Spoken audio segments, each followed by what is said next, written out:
going to make a mold of this scale sheet for my silicone tail. So we will see how this goes. Excitement! Getting places. Harry Potter has kept me company. It kept me the entire 5th Harry Potter movie to get this far. Originally, I was going to model the entire tail with the clay to do the plaster cast. But then I realized if I want it to be exactly identical on both sides, and just for easier use of the plaster cast, if I make it half as big, I'll just create a seam down the center and do 2 casts with the silicone. Well, actually I'll do 4 because I'll need the front and the back. And then that will be the tail. I am going to pull apart this mold and see what is left behind, and if it is ready, start putting some silicone in it. So hopefully it turns out good. We'll see. I'll show you the end results.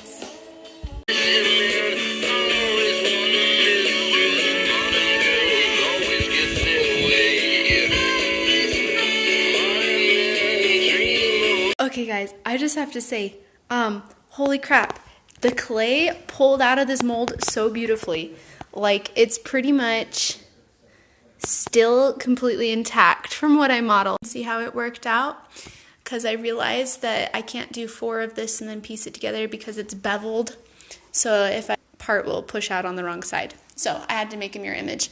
And then I had to recast my body piece with the scale sheet because I poured it too thin and didn't reinforce it, and I made it too wide and short. And anyway, just lots. I'd rather fix the plaster, you know, measure twice, cut once. I have these finished. So there's that one beautiful side.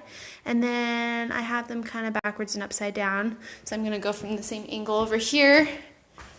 And there's this beautiful side, which was my first one. Hopefully when I put them together, they look correct. Let's see. Let's get it started in here. Let's get it started. Ha! Let's get it started in here. Let's get it started. Ha! Let's get it started. This is not the color my tail is going to be. I just put whatever pigment I grabbed first in there. I'm going to mix a more special pigment. But look at how beautiful. I'm so glad that I took the time to punch out actual scale shapes, because a lot of people use just round foam dots, but mine have little scalloped edges. So it's super awesome. I think I might want to do it a little bit thicker when it comes down to it. But yeah, I'm going to have a tail. Alrighty guys, so I've got some silicone down. I originally had way different plans for this tail, but for some reason, pink and purple just sounded like the thing. So I just let it do what it did, and we'll see how it turns out when it's all put together. But I will probably have to add some airbrushing detail at the end. So yep, one Mermaid Barbie coming up. Just to explain what I did right here, I poured a layer of silicone and then added a layer of power mesh material and then poured a second layer of silicone. And oops, it's nice and thick, and we're getting a scale pattern. I'm gonna have to wash it up a bit from all this plaster crap, but anyway. Alrighty guys, moment of truth. I've already started peeling it up, but here comes. Dun, da, da. Anyway, it's attached to the fabric really well.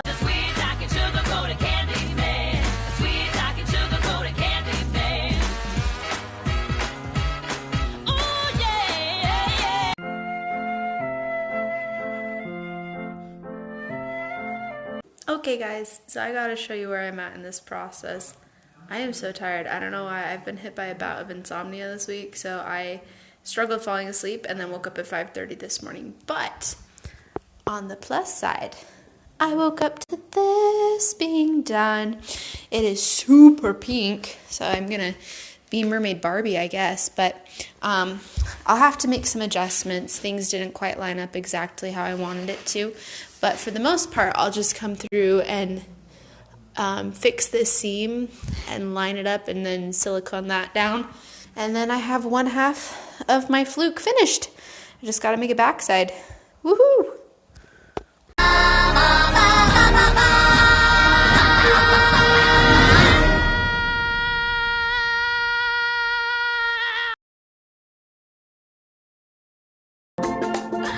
Under the sea,